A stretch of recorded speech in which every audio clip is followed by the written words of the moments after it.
Looking for something for the national park lover in your life? Maybe that national park lover is you. Then be sure to check out the Gaze Shop, the official home of all Gaze at the National Parks merchandise, featuring original designs inspired by the sights, monuments, and majesty of the national parks. New this month is an exciting handmade item, the Gray Wolf Tote. This hand-printed canvas tote bag honors the beauty and majesty of the gray wolf. The range of the gray wolf once covered most of North America, but they were ruthlessly hunted and displaced from their traditional habitat. Today, through conservation efforts, the gray wolf has made a successful comeback, marking not only a return for the species, but a helpful aid in the health and diversity of many ecosystems. Act now, because this is a limited hand-printed run of totes that won't last long. And a portion of all sales of the Gray Wolf Tote go to the American Gray Wolf Foundation, which supports education about and the conservation of the gray wolf. Also, don't forget about our print and sticker collections, too. Visit shop.gazeatthenationalparks.com to bring some of the national parks home with you.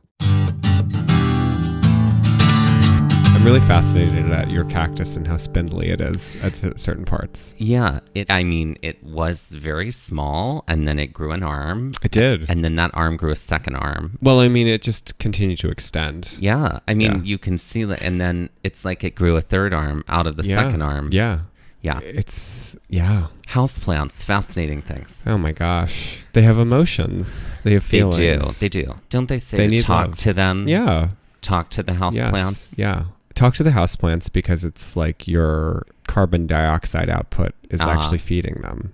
Oh, and making them beautiful. There was another thing. It said, like, name your houseplants after yourself. So you can, like, as you water them, be like, oh, you're so beautiful, Michael. Michael, look how strong you are. Michael, you bloom so brightly. Yeah. Just and then it's... accept it. Yeah, exactly. Welcome to our self-care podcast. Right. Direct address to camera. The things we do to...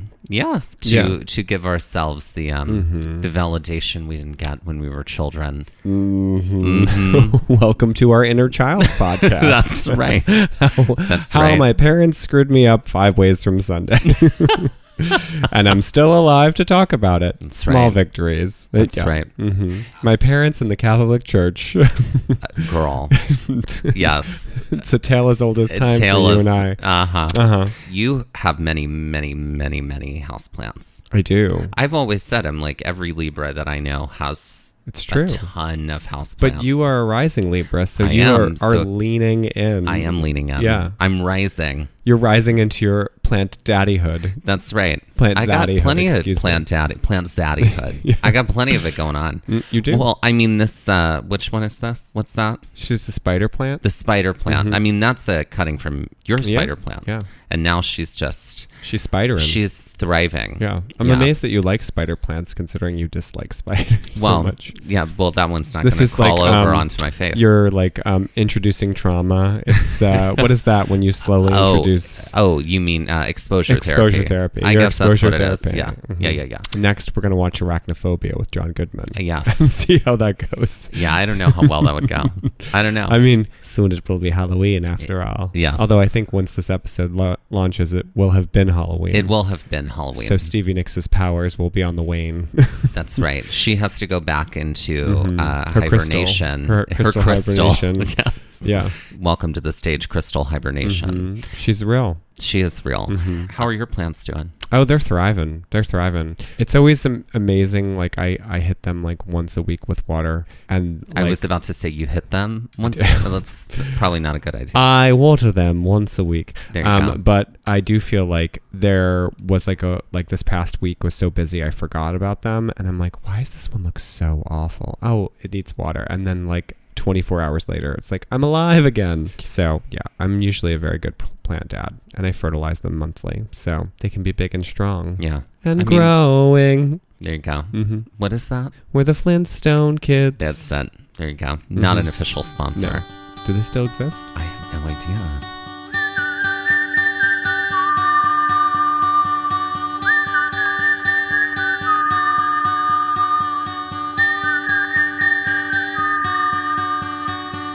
Looking for adventure, I want to follow on the trail, or get a little lost and let the wind fill my sail. stars. Get up when the stars still fill the sky. Don't wake the sun, there's so much to be done, and the day has just begun.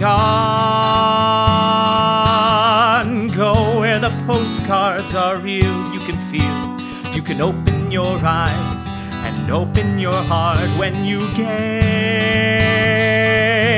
at the national park. Follow you there. At the national park. At the national park. Follow you, I'll follow you there.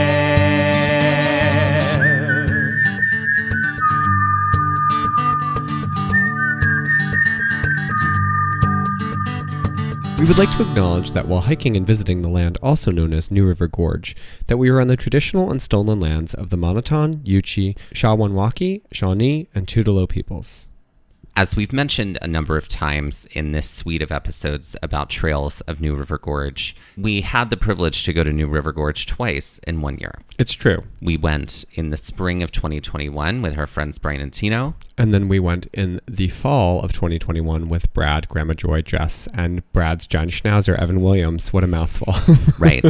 Yeah. Mm-hmm. So this episode is all about when we explored Thurmond, which is an area of New River Gorge that contains a ghost town. Ooh. And we did this in the spring of 2021 with Brian and Tino. Yes. It was the morning of our last day in West Virginia. Brian and Tino and all of us sort of casually wake up, which was kind of like our bread and butter for this trip. It was like a no rush, no mush, no rush. Yeah, I'm not sure about that one. No fuss, no muss. That's what I'm trying to say. Oh, I see. Yeah, it was no rush, no fuss, no muss sort of attitude for the trip. So we realized that we really only had a few things on the agenda, and we had wanted to do 3 things, but we only ended up doing 2 of those things. And that included a visit to Thurmond, the ghost town in New River Gorge National Park, to visit one of the nearby state parks, which was Babcock State Park. Which we all joked about how it sounded like CC Babcock from The Nanny. Exactly. And then drive to Virginia because we were going to be going to Shenandoah next on this leg of the trip. Now, we're not going to talk about our Shenandoah trip in this season, but it will likely appear at another point because we did some hikes that we had not experienced in Shenandoah. And they were great. And they were great hikes. They were great hikes. So, yeah. In the past 2 days here on this trip in New River Gorge, we had done the Canyon Rim Boardwalk Trail, the Long Point Trail, Sandstone Falls, the Big Branch Trail, and 3 trails in the Grandview area. We did all of that in 2 days. Yeah. Wow. Yeah. Right. Are we surprised? No. No. No. What was great was that Shenandoah was not like the furthest of drives from West Virginia. From West Virginia, even though New River Gorge is quite the drive from our homes in New Jersey. Yes. Yeah.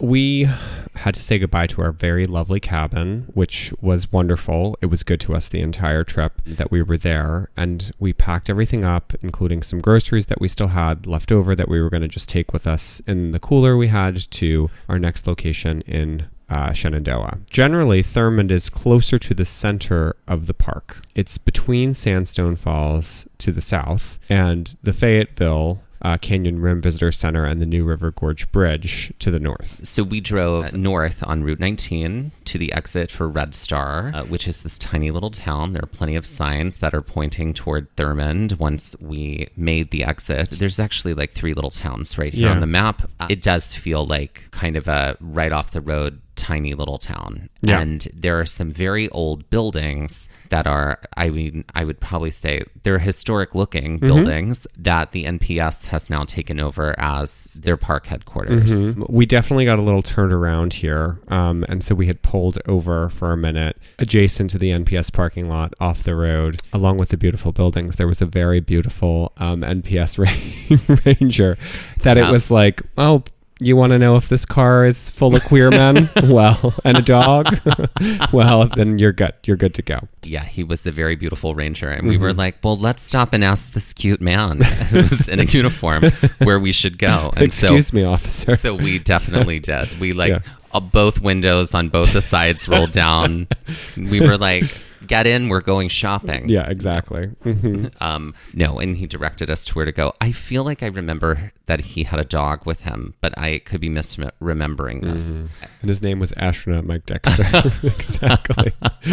The 30 Rock references. So then we do finally figure out where we need to go. And that is a road that is named Also a with route. a number. Yeah. And it's Route 25 or County Road 25. Sure. It's something like that. Yeah. It's 25. And we had to take this all the way out to Thurmond. What we were told was it's basically one road that'll take you all the way there. But it's like takes a little while to actually get there. So we start driving down 25 toward Thurmond. And at the beginning, it's windy and it's curving through some rural feeling neighborhoods. There were definitely homes, there were some hills, there were houses, and it was sort of hills on both sides. Yeah. It wasn't super green quite yet, but later it would be. Yeah, it was a really warm day too. It was like kind of like, this was like mid-April, and I just remember, I think we all had like shorts and t-shirts on. Like the weather had shifted like massively for this day. At least we were all like short sleeve clad. It was like a beautiful, beautiful day. So it felt like spring was like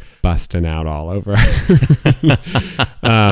There is a water source that's running to our left as we're driving. It's a tributary of the New River. And we essentially ride right next to it basically the entire way out to Thurmond. Yes. And during this, I remember that's when we got a lot of green. Yeah. There was a lot of green. I mean, it makes sense because it's so close to this water source. Yeah. It felt sort of like a canopy of green around us, like surrounding us on all sides. Yeah. And there was the road, which sort of stayed fairly flat at that point, but still curved. And then there was the water down to the left, which had sloped down to the left. And then across from that, on the other side of this water, was also a trail. And we were curious about that. We were like, oh, we didn't even see that there was a trail here. No. Later, we looked on a map and we saw that it was, oh, okay, there is. And it's a fairly flat kind of trail that people kind of just walk out and back on. Yeah. It kind of reminded me of like what a rail trail would be. We knew that we had arrived in Thurmond once we had reached this one lane train bridge. So the bridge kind of like cuts at a very weird angle into the town, because then there's like no road going further off of the bridge. It's like it's a perpendicular road to the bridge. Like you kind of, if you kept going, you'd run into the train station essentially. Yeah. So you have to kind of like left or right off of the bridge, but it felt very much so in some ways like the Fayetteville Station Bridge, the Tunny Hunsacker Bridge. Yes. Yeah, I think I said that wrong, but yes, the bridge that was down at the original New River Gorge Bridge. Correct. Yeah. The thing that allowed people to cross the river. Yeah. We had been in the car for about 30 to 45 minutes, and then we finally see this giant feeling bridge. But there was only one lane for cars on it. Yeah. Because it is still an operating bridge. Yes. We had to drive over it. For trains and cars. Yeah. So then we do drive over the bridge, and we finally see the tiny little ghost town, Thurmond. And with that, let's take our first break.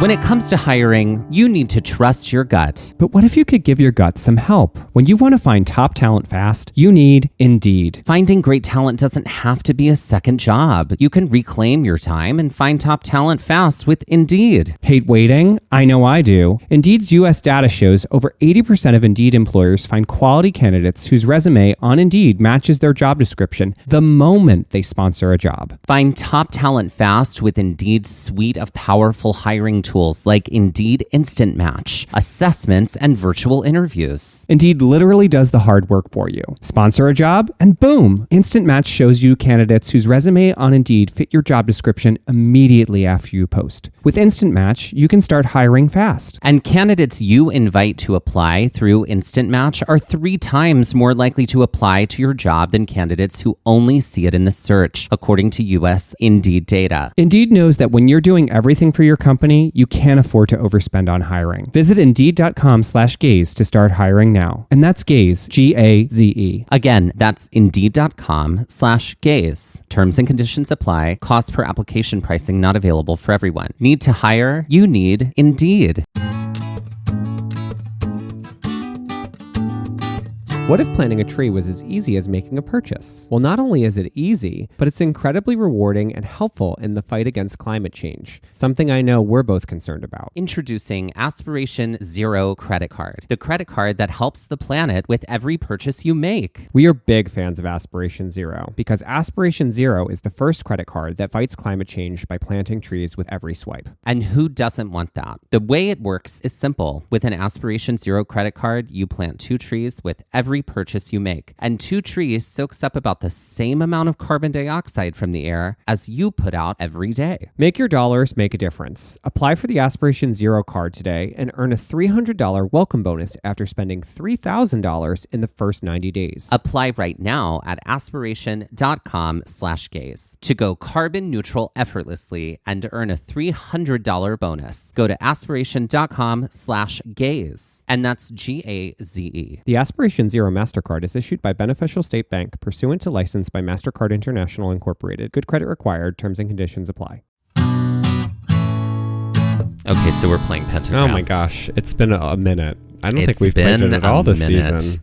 No, I don't think so. No.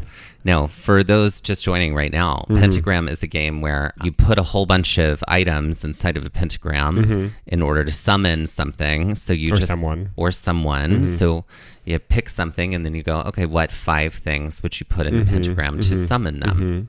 So what or who are we trying to summon first? I was going to say Stevie Nicks because I feel like we lean into her a lot. Okay, But great. I feel like, have we done a Stevie Nicks summoning before? I don't think so. Okay, And great. if we have, Well, oh well. Okay, great. So Stevie Nicks. a shawl, obviously. There's going to be a shawl for sure. Yes, I feel like we also have to put in like a tall white candle like in a like candlestick holder that's like melted a little bit, like with the flame that like blows out in the wind. So like that has to go in there too. I feel like we need some gold dust for Gold Dust Woman. Oh yes, Yeah. A hat, some kind of like. I feel like Oh, she's known always for like her wore hats. her like, bowlers, right? Did she wear like bowler hats? I sort don't of? know what they're called, but Yeah. they're like, I feel like there has to be some kind of hat, right? Because she did have it was the top hat, right? Top Yeah, hat? yeah. That I was guess top that was hat. what, Yeah, that's what it was. Yeah. A bowler is Yeah. round. Yes. And I feel like maybe a Tom Petty album because they've worked very closely together. Oh, yeah. things I did not know. Yeah. Oh, okay. Yeah. Great. I mean, obviously you could put any sort of like, Fleetwood Mac album in, but Yeah. that might conjure an angry Stevie. It might. All right. So we put all those in and we conjure Stevie Nicks. Okay, great. I mean, we could also put Jessica Lange in. Well, no, I feel like we would have to put, oh my God, not Jessica, the other actress who plays Misty Day. Oh, yeah, it would be, Jill Clayburgh's daughter. it would be Lily Rabe. Lily Rabe. Lily yeah. Rabe. Lily Broccoli Rabe. We would have to put Lily Rabe in there. Then she would bring Stevie There we Nicks. go. There I we love go. it. Let's talk a little bit about the history of Thurmond. This information can also be found, but in more detail, on our trail mix from earlier this season called Ghost Towns. 2 events led to the creation of the town of Thurmond. The first was the completion of the Chesapeake and Ohio Railways, also known as the C&O Railroad. The second was Captain William D. Thurmond receiving 73 acres of land as payment for surveying work. Captain Thurmond quickly got into the railway industry, specifically steam and coal, which were, at the time, the major fuel for trains. In the late 1880s, the Southside Junction Railway Bridge was constructed. This was the railway bridge that we drove across upon entering Thurmond. The bridge was a major connecting point and positioned these 73 acres of land as a center thoroughfare for the New River area. Soon, Thurmond began shipping coal from the surrounding coal fields. The success from the coal and lumber industry made Thurmond the main railroad stop. And as business grew, so did Thurmond's popularity. Soon, 75,000 passengers would visit Thurmond per year, and the Thurmond station would receive 15 passenger trains a day. The hotels and boarding houses were always full, and the stores and saloons saw huge financial success, which continued through the 1920s. The decline of Thurmond began around 1917 with the introduction of roads to the New River area. The decline of Thurmond began around 1917 with the introduction of roads to the New River area. As cars grew as the main mode of transportation, the demand for coal declined. In addition, of course, at this time was also the Great Depression. Businesses in Thurmond suffered, so business owners and residents were forced to close and move elsewhere. Later in the 1940s, the C&O Railroad line began transitioning to diesel engine trains from its steam engines. This meant that the railway systems that had been built in Thurmond would still be used, but the jobs connected to the steam engines would now be obsolete. Around the late 1960s, whitewater rafting made its way to the area. Tourism soared, and the MPS designated the area New River Gorge National River. Thurmond is now known as a ghost town. So let's talk about what we saw here in Thurmond. So it's not very big. No. But seeing what it is currently made me curious about what it was in the past. Coming off of the bridge to enter Thurmond, there was a parking lot area over to the right. This was right in front of the passenger depot. According to the MPS, quote, the two-story Thurmond depot was built in 1904 after the original station was destroyed by fire. The upper level housed the signal tower. The lower level served travelers coming and going from Thurmond. The ticket agent's office, the baggage room, waiting rooms, restrooms, and a snacks and newsroom were at track level. In 1995, the building was restored by the National Park Service for use as a visitor center, end quote. This building was entirely yellow. It's been painted yellow at this time. With some red railings and adornments. Yes. Yeah. Down to the right, you can sort of still see like some old train tracks, but that was also sort of where some restrooms were. Right. And it seemed like at this point, it seemed like this building was, at least in part, available to be accessed by the public, but it was still very much COVID times. And so it was closed. And so it was basically closed. We Right. could kind of peek in some of the windows. There was a staircase that would basically take you up one side along an outside balcony railing hallway that you could there were plenty of doors up there. Some had painted room types on them. And then there was a staircase that brought you back down on the other side. So it was like a staircase up and a staircase down. Right. On each side of the building. Yeah. Yeah. I mean, it kind of resembled like a motel. Yeah. In that way. Absolutely. It seems that some of those rooms have become offices. Down at the bottom floor, there was a visitor center, which I don't remember it being open, like we could go inside, but I remember being able to peek through the windows and see that there was visitor center things inside. Yes. Yeah. So from standing right here, it is possible to see the entire ghost town. Oh, yeah. All of Thurmond right in one strip. Yes. We were parked over to the right of the bridge in front of the passenger depot. Standing in front of the depot, the bridge and the New River is behind us. Turning to our left, we can see up the tracks, basically. The railroad tracks, and see the ghost town that was along the right of the tracks. Now, there were some structures over to the left side of the tracks, which we would get to later and eventually find out what they were. Right. As we walk along, the next spot we see is what used to be the commissary. From the NPS, quote, Fitzgerald and Company built a commissary to provide supplies to hundreds of railroad workers in Thurmond in the late 1930s. It later became the U.S. Post Office after a fire destroyed the Lafayette Hotel and the town post office. In the late 1900s, it housed the last businesses in Thurmond, Thurmond Supply, end quote. It should be noted, like, after you leave the train depot, you have to kind of cross the tracks to get to these buildings on the right side. But there is a road, same road we came in on, that would carry you up into, like, the hill there. And there are still residents that live in this area of West Virginia, in Thurmond. Thurmond is technically still a municipality. And I believe it only has, like, 4 or 5 people. Yeah, yeah. But they don't live down in the ghost town area. Yeah. They live up in the hills. Yeah. In the hills. I know, that sounds really bad, but there is a hill, and it's like, it almost looks like a driveway essentially all the way up. But walking past this kind of road, the post office is like a few hundred feet. And one of the first things that we noticed on the ground was pavers on the ground that had some people's names that looked like they had donated bricks to have these pavers put in, but then also larger pavers that had like the history of the town placed in them. So it was kind of neat it's kind of like a history walk, like a self-guided history walk. But the post office is kind of like this tin shed. Like it's a fairly decently big building, but it's like all like corrugated metal. It felt very like rustic is the word I'll use. Yes. A lot of this felt rustic. Yeah. This one didn't feel as like refurbished as some of the other buildings that seemed to had gone through a regeneration experience, which is what we saw a lot of. Rejuvenation experience, I should say, which we saw a lot of because there were people working in town on this day that we were there. A little past the post office, there was actually a fairly big slab first. That obviously was the foundation of another building, and then these kind of pylons that look like just like piers at the bottom of like a structure that no longer is there, but very kind of gravestone-y vibes.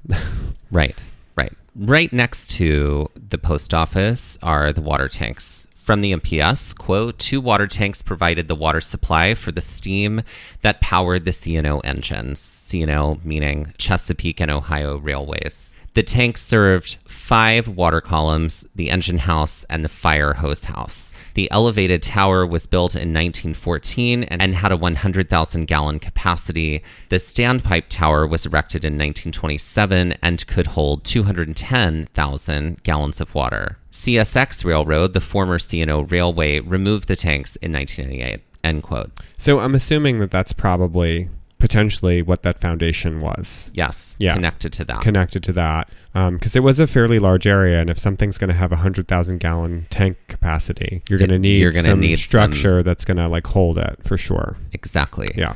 Now, coming up is sort of the main drag of Thurmond. Mm-hmm. And this is what they would call the commercial district, because this was where all of the commercial buildings were. Right. And the first one was the Mencken Cox building. From the MPS, quote, marking the southern limits of the commercial district and constructed in 1904, this building is the oldest in the district.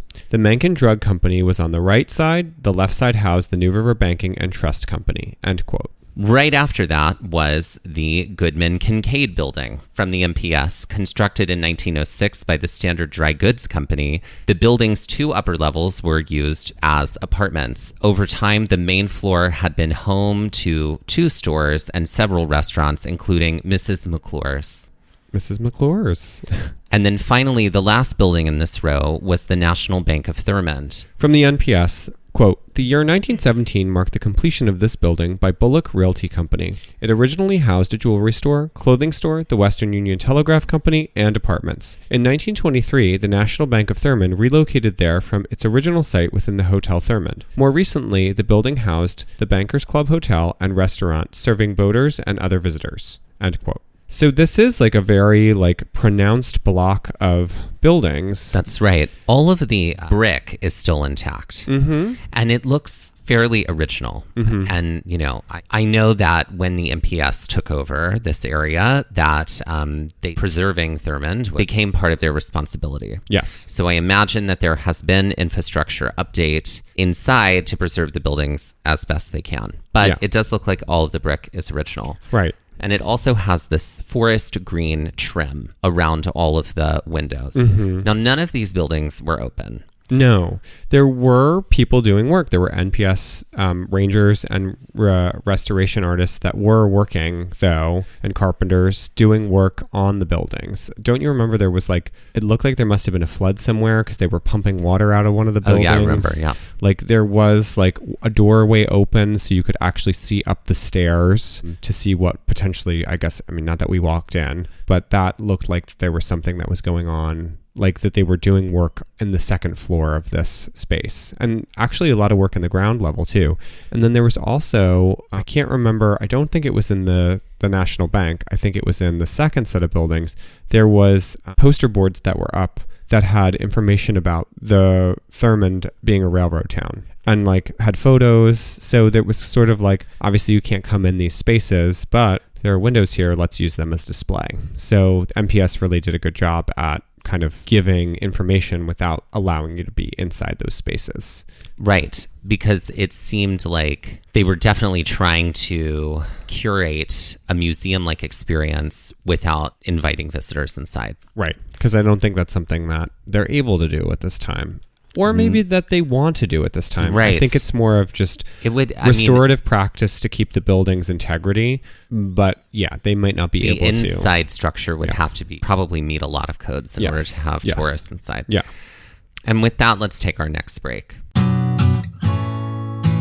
All right, everyone, you've heard us talk about them constantly, but seriously, we're still taking our athletic greens. And frankly, I love it. And here's why. I feel like for the longest time, I had a really hard time getting my gut under control. You know, I had been taking probiotics and other super enzymes, and they really weren't doing the trick. Once I got on athletic greens, I was really excited because I know that probiotics are included within athletic greens, and I really do feel like they worked very, very well for me. And I agree. I'm still taking athletic greens. I am somebody who takes vitamins every day, and I also don't really drink caffeine, but I feel like I get a boost of energy from athletic greens that sort of feels like it sustains throughout the whole day, and I can get all my vitamins from one place. It's so easy to get all your vitamins for the day. One scoop of athletic greens, or AG1, is 75 high-quality vitamins, minerals, whole food source superfoods, probiotics, and adaptogens to help you start your day right. An inexpensive way to get all your daily vitamins and nutrients in the form of an all-in-one nutritional insurance. No need for a million different pills and supplements to look out for your health. This special blend of ingredients supports your gut health, your nervous system, your immune system, your energy, recovery, focus, and aging. And it's good for any diet, whether you are vegetarian, on paleo, on keto. AG1 is great for any diet because it is gluten-free, nut-free, dairy-free, egg-free,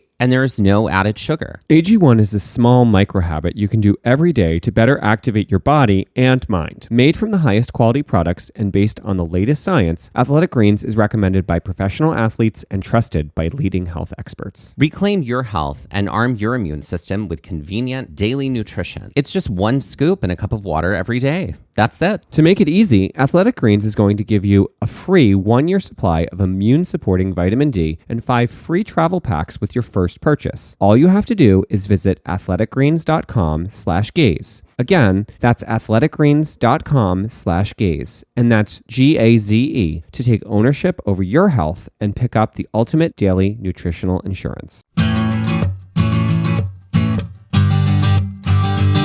Ladies and gentlemen, please welcome to the stage Marinara. Marinara. Okay, so you know what's funny? Okay, so I want to talk about just some, like an observation I made moving up here from the South. All right. The name, and I say this because this drag queen's name is Mara, right? The name Kara, right? In New Jersey, there is this, I distinctly hear people who like change the pronunciation of this, or the pronunciation of it is Kara. It's like so wide. And it's so like, rather than like care, like Kara, it's Kara. You a see very the difference? long A. Yeah. Yeah. Or at a very wide A, I guess. Sure. Anyway. Or like the same with like the word carry, like, right? Or carry. Carrie. Carry. I mean, it does It sound sounds like that. a Katharine Hepburn accent. Carry. Cara. Carrie. Cary Grant, darling. Anyway, the Marinara. She's a family style queen. It's like going to Buca de Beppo. Not an official sponsor. No, Do they but even exist anymore? They do. Oh, okay. They do. They have a restaurant in New York. I think they might have a couple. But Yeah. The Marinara. Oh, God. Yeah. She's a family style queen. That's right. I feel like She's like the hostess with the, like, you know, you're sitting down and she's like the one ladling meatballs onto your plate. She Right. stops and sits for a minute. And she's like, I can always stay for a minute. My sauce is going to burn on the stove. I got to Yes. get up. I love So it. she's like, she's doing it all. She's hostessing like and I the feel most. like she's got like a fabulous apron on. Of course she does. And I feel like her apron is kind of like something that is transformative in her act. Like suddenly the apron becomes a gown. Like if she like does a number, the apron becomes a gown. I feel like I want her to have, in the way that Miss Frizzle had outfits that were like related to the topics she was teaching. Yes. I want her to collaborate with someone, and I want the outfits to all be pasta print related. So it's like, this is my spaghetti outfit, and it's like and it really it just leans into that. It leans in and it's elevated. Oh, I love that. Yeah, like I feel love like that. Like, so she's not literally like wearing meatballs on her shoulders. No. But she's got design that is elevated and inspired and leans into the idea of meatballs. Yeah. Oh, I like that. I like that. And this maybe is my chicken parm outfit. She can do like hair, like her wigs can be like, yeah, I made my hair look like rigatoni. Oh, you know what it would be like? It'd be like those sculptures that you see in the windows of Italian restaurants where it's like, oh, look at the fork. It's elevated in the air and the pasta's coming down off of it. It would be like that. It would all be that. Oh, I love that. I love There'd be that. a lot of wire and hairspray. Why involved. is it that every Italian restaurant I've ever been into, I don't know. It looks like it has been inherited like for like 5 generations, and every generation has like done an addition onto the restaurant, and they choose a different tile for the floor. Yeah. It's always tile floor. Yeah. And it's a different tile in every section of the restaurant. I get it. I feel like her merch is like Chianti, like table Chianti. Table Chianti. Chianti. Chianti. Chianti. Table Chianti. Like, I feel like she gives a bottle of Chianti out. That's her merch. I like that. And she's got to sing Frank Sinatra songs and Dean Martin. Yeah. It's all like, it's all, I mean, Rat Mambo Pack songs. Italiano definitely is probably that. But yeah, I feel like, you know. At Christmas, she sings Dominic the Donkey. Okay. Wow. Great. Okay, we're going there. It's a terrible song, but it's like very Italian. Maybe she's got some Gaga numbers in there because Gaga's Italian too. Yeah, maybe. Okay. Yeah. Maybe. Maybe it's a mashup of Gaga and it's old Tony Bennett. and Tony Bennett. And the Tony Bennett stuff. That's great. That's great. That's her whole thing. That's her whole vibe. Marinara. Marinara. Yeah. She's good. Yeah. Mm-hmm. All right. So, ladies and gentlemen, please welcome to the stage Marinara. Right after Thurmond's commercial row, we stumble upon some other structures. The next structure is the Lafayette Hotel. Now, here's the thing. I don't know if this is pronounced Lafayette Hotel or Lafayette Hotel. And here's why I say that. Because in Louisiana, it would be pronounced Lafayette. But in Mississippi, it is pronounced Lafayette. Oh, fascinating. It's very weird. There's a Lafayette, Mississippi, but we have Fayetteville here in West Virginia. So I don't know. It could be the Lafayette Hotel or the Lafayette Hotel.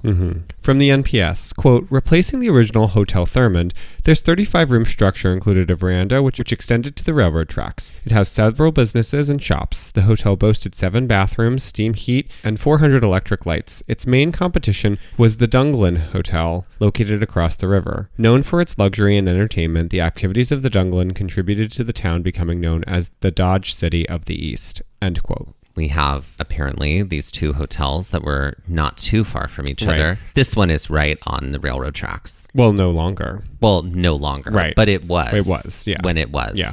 So there's really nothing that remains of the Lafayette Hotel because of the fire. That basically had a hand in sort of the demise in some ways, at least the start of the decline of the town. Right. Yeah. There is just like an open field or an open area where this used to be. There's a little town hall building, which I thought was really cute. That's like a little past the commercial row. It's like this little yellow building. It says Thurmond Town Hall. Across the tracks from where the hotel was and commercial row, because those were right next door to each other. Across the tracks was the engine house. From the MPS, built in 1905, the engine house was the workplace of 50 to 70 men. At peak operation, machinists, boilermakers, and steam fitters serviced 60 to 100 railroad cars daily. In 1963, the building was used as a repair shop until it was abandoned in 1985, and then fire destroyed it in 1993. End quote. So another building that is non-existent within the town. The engine house was, obviously this place that, there was a lot going on there. Yeah. But just like the hotel. Yeah. Contributing to the ghost town factor of it all, Yeah. It is a little strange because like you can see sort of the footprint where it was, but there's no structure. Right. All the remnants have been cleared out. Right. And most of the side of the tracks, too, is just like a paved walkway. So, past the pavers that had people's names and the history of the town on it, you essentially just are walking on like blacktop. like a Right. 1-lane blacktop road. But there were a lot more trucks that were out doing work and doing repair work here as we were strolling along. There is a structure that's kind of hard to miss, even from when you're back at the passenger depot, and that is the coaling tower. From the NPS, quote, tracks ran underneath the coaling station to allow as much as 500 tons of coal to drop via chutes into the coal tenders of the engines. The tower was abandoned in 1960, end quote. Now, the coaling tower is still there. It's still standing. Yes, we can still see it. We can still see the spot where the coal would funnel through and go into the various trains. There are some like pulleys that are still on the front of the building that you can see. It's kind of like this dusty yellow color. If you go up close to it, you can definitely peek underneath it. And there was a giant hole, right? That was went into the earth that was covered up for the most part. This was nobody's nightmare at all in this group. We all had a blast. Right. There was a decent amount of graffiti, but I wouldn't say it was over the top by any means. It looked like stair structures that were no longer accessible. Like there is kind of a fire escape, I would say, or I would call it that, on the outside of the building, on the front that goes around, if you're looking at the building, to the right side, but doesn't really complete, because obviously they don't want anybody up in that space or that structure. But this is like a building you cannot miss. It really does feel very ghostly. It feels ominous in that way. This was the part that served full ghost town here. And it is not too far beyond where the hotel used to stand.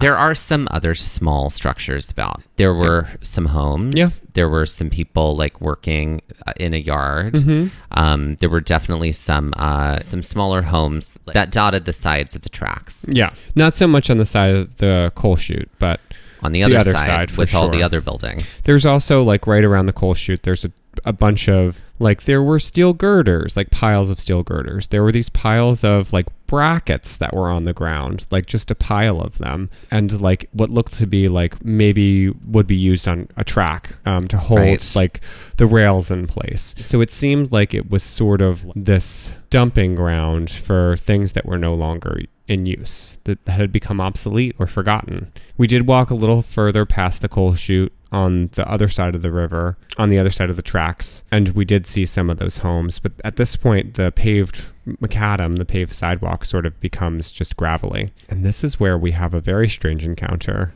We do. Yeah. It was great. It was almost ghostly.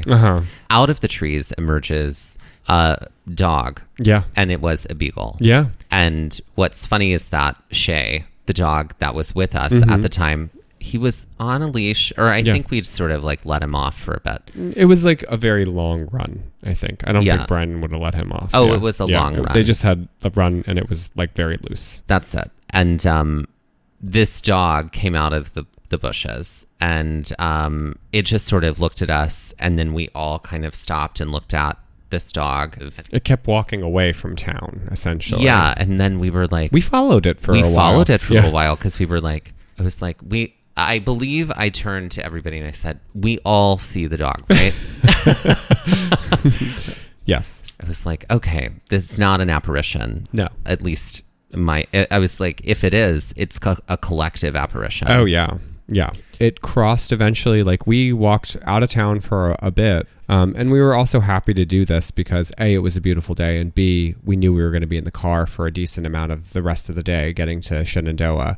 And then the dog crossed the tracks and like disappeared like into the bramble, like kind of near the river. And we were like, okay. Right. Okay. All right. Was that. Experiences. And I think that at the time we did not know that there were people who still live in town. And then as we got a little further just to see like where the dog went, I looked up the hill and could see that, there were homes up there, and that this was probably just somebody's dog that was like out in the backyard who like had come down and then was headed back up. But there is a great clip of us walking through and like Brian seeing the dog and melting. Yeah. I mean, we all did. It was such a cute dog. After our ghost dog experience, we made our way back towards town, which was good because the closer we get to town, we start to hear a train coming. By the time this is really happening, by the time it's starting to like come through by the coal chute. Somebody turned around and was like, we all hear the train, right? But by the time this happened, we had crossed back across the tracks by the passenger house, which was good because this was... By the passenger depot. Which was good because this was a very long train. It's a very long train. Right. And here's the thing, like Amtrak does run trains that stop here still today. It's an operating train track still. Yes. Yeah. So it was kind of neat to have been in, it was very cool actually to have been here as this train was coming through in a community that's lifeblood depended so much on the railroad industry. So to actually see that, it was a very neat experience. So there's not really any trail here in Thurmond. So it's more of an experience. It's an experience. We will not be putting anything on a Karen Stone scale today. So because of that, let's just jump right into our Jeopardy style trivia. Okay. So what category have you created for us today, So Mike? I was really struggling with this episode as to what to do because I didn't want, because I had written a game for ghost towns and I was like, I don't want to do another ghost town game. I guess I could have done a railroad themed game, but I just did something very random, which is not usually the case. I usually stick to theme because I came up with like a before and after, and that's CD rom-com. CD rom-com. I love it. And it just popped into my head. So what I'm going to need you to do is I'm going to list songs that are on the soundtrack for a like 90s, early 2000s movie with some clue help. Okay. And you'll need to name the movie. Okay. Because these are movies that would have had CD soundtracks at the time. I see. So this it's a CD rom-com. This is a so the title of the game is a before and after, but none of the answers will be before and after. I'm just identifying the movie. You're just identifying the film based on the songs. Okay. I want to believe I'm going to be very good at this. All right, I think you will, because it. I've given you clues too. Okay, great. Within it. Great. So for 100, Dreams by the Cranberries, Dummy song by Louis Armstrong, Lonely at the Top by Randy Newman, and Signed, Sealed, Delivered by Stevie Wonder make the cut in this soundtrack about two New Yorkers who meet on AOL and take their love to places greater than the shop around the corner. Okay, well, obviously this is What Is You've Got Mail. That's correct. What is the... If only I could have a friend, ba-da-da-da, I wouldn't care. That's the opening song. That's got to be Lonely at the Top, probably. Because it's Randy Newman, and Randy Newman did everything. That's it. Yeah. Great. For 200, the two songs that stand out most on this soundtrack from a film about New Jersey include Such Great Heights by Iron and Wine and Let Go by Frau Frau. Other titles that round out this Zach Braff vehicle include The Only Living Boy in New York by Simon and Garfunkel and Don't Panic by Coldplay. We need to talk about Garden State for a second, okay? Because that movie was... I remember moving to New Jersey not long after that movie came out, and it was like everybody's like, this is my favorite movie I've ever seen. It just like speaks to my heart. Like people just don't get how much this movie means to me. And then I saw it and I was like, okay, I don't really feel like much happened in it, but okay. Yeah. I don't know that it ages well, but no, probably not. It does give us Jean Smart with with her adult son who works at oh my God, where they're dressed like knights. Oh, Medieval Times. That was really I forgot funny. Jean Smart was in that. But it was like all of the like emo songs at the time. Yeah. Oh yeah. I just couldn't, like, Frau's like, I just like, ooh, so chills. Is that the one? There's beauty in the breaks. Yeah. It's Frau is the name of the band? Frou. I thought it was... No, it's either Frou or Frau. Hold on, I'm looking this up. Oh, I guess so. Frau or Frou. Who the hell knows? Beauty in the Breakdown. Beauty in the Breakdown is the thing that I always remember from that song. Yeah. Okay. For 300, Shake Some Action by Cracker, Kids in America by The Muffs, and Fake Plastic Trees by Radiohead round out this amazing soundtrack. but one of the best uses of music and musicians is in a scene at an event arranged by Josh where the Mighty Mighty Bosstones croon "Where Did You Go?" How could you not fall for your stepbrother as he works to help your friend Ty out of a socially awkward situation? And also if he's played by Paul Rudd. Yeah. You know what I mean? Obviously. I knew this was Clueless from, like, I think the second song you listed.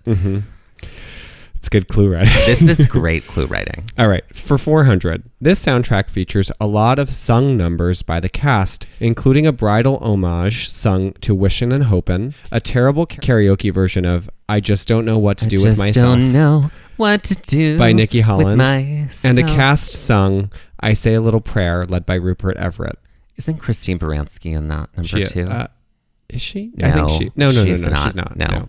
I But, just in my memory. Lauren, she was in 6 Feet Under. I can't remember her name. It's Ambrose? not Lauren. It's not Lauren Ambrose. No, she played, you're thinking the other woman in who's 6 Feet Under. Australian, I think, or New Zealand or Kiwi.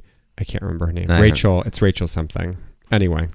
This is My Best Friend's Wedding. That's correct. And for 500, this motion picture soundtrack has so many hits, including Salt and Peppa's Push It, Sexy Boy by Air, and 1 Week by Bare Naked Ladies. However, perhaps the most memorable moment was when Patrick sang Can't Take My Eyes Off of You to the entire soccer pitch.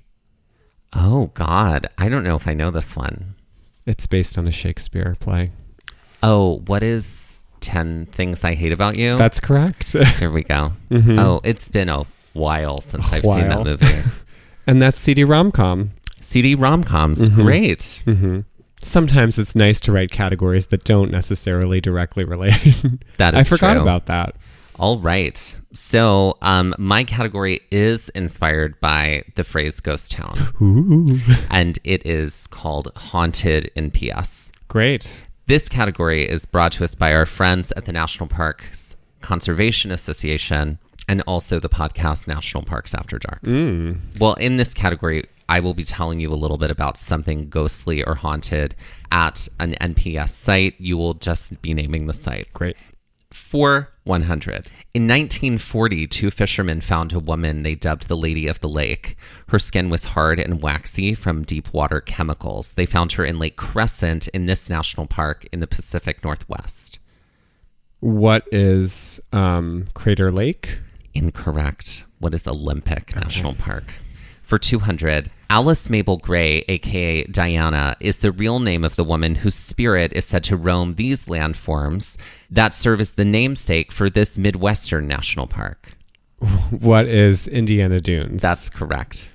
Diana of the Dunes. Diana of the Dunes. For 300, the headless bride of room 127 and the spirit of a child wearing sneakers are said to haunt this inn located in America's first national park.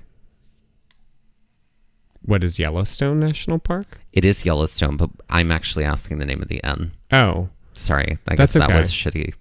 Terrible clue writing. No, I was just panicked. I was like, the first national park.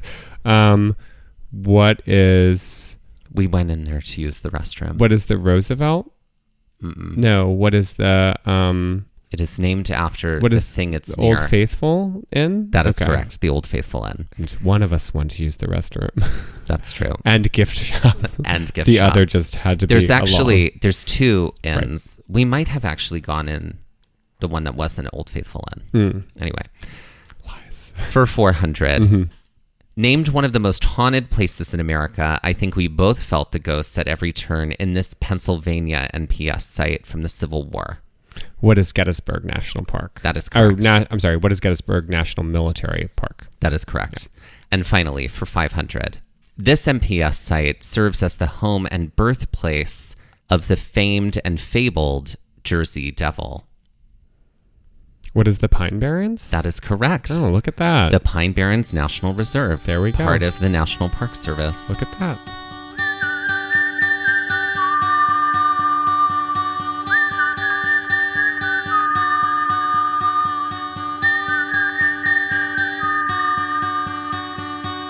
This has been Gaze at the National Parks, the podcast, and we're here to remind you to hike early and hike often, and that adventure is always out there. Gaze at the National Parks was created and is hosted by us, Dustin, Ballard, and Michael Ryan. To see images from this episode, follow our Instagram at Gaze at the National Parks. To contact us, email us at gazeatthenationalparks@gmail.com. And to find out more about the parks visited on this show, visit our website, gazeatthenationalparks.com. That's Gaze, G-A-Z-E. All original artwork featured on Instagram and on our website is by me, Michael Ryan. All original music was written by Dave Seaman and performed by Dave Seaman, Mariella Klinger, and Sean Sklios. Our music producer is Skyler Fortgang. This episode was edited by me, Dustin Ballard. We would also like to acknowledge that while recording this episode that we are on the traditional and stolen lands of the Lenape people, also known as Middlesex County, New Jersey.